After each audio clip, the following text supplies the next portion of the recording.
분별과 의심.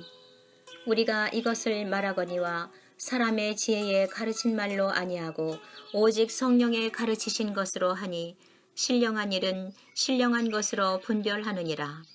고린도전서 2장 13절 말씀.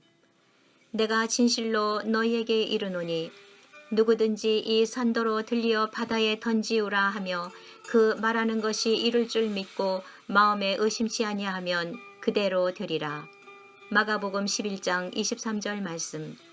너희는 이 세대를 본받지 말고 오직 마음을 새롭게 함으로 변화를 받아 하나님의 선하시고 기뻐하시고 온전하신 뜻이 무엇인지 분별하도록 하라. 로마서 12장 2절 말씀. 분별과 의심은 같은 말씀에서 출발합니다. 여기 의심을 헬라어로 디아크리노라고 합니다. 하나님의 약속을 믿지 않고 주저하는 태도를 의미합니다. 하나님의 말씀 앞에서 내 생각이 많아서 말씀을 믿지 못하는 것을 의미합니다. 하나님의 말씀 앞에 망설이며 내 생각대로 해석하는 것입니다. 하나님의 말씀을 들으려고 하지 않습니다. 분별하다의 헬라어도 디아크리노입니다. 구별하다, 분리하다의 뜻입니다. 하나님의 뜻을 순종하기 위해서 선한 것과 악한 것을 잘 분별하는 것을 의미합니다. 디아크리노에는 상반된 두 개의 뜻이 있습니다. 하나님의 말씀에 깊이 반응하며 지혜롭게 분별하는 모습도 있지만 하나님의 말씀에 반응하지 않는다면 의심이 될 것입니다. 중요한 것은 말씀을 대하는 나의 태도입니다. 성령 하나님께서 은혜를 주셔야 합니다. 의심이 아닌 분별의 지혜가 될 수 있도록 은총을 부어 주셔야 합니다. 성령의 조명을 받지 않으면 의심이 생기면서 불신앙으로 나아가게 됩니다.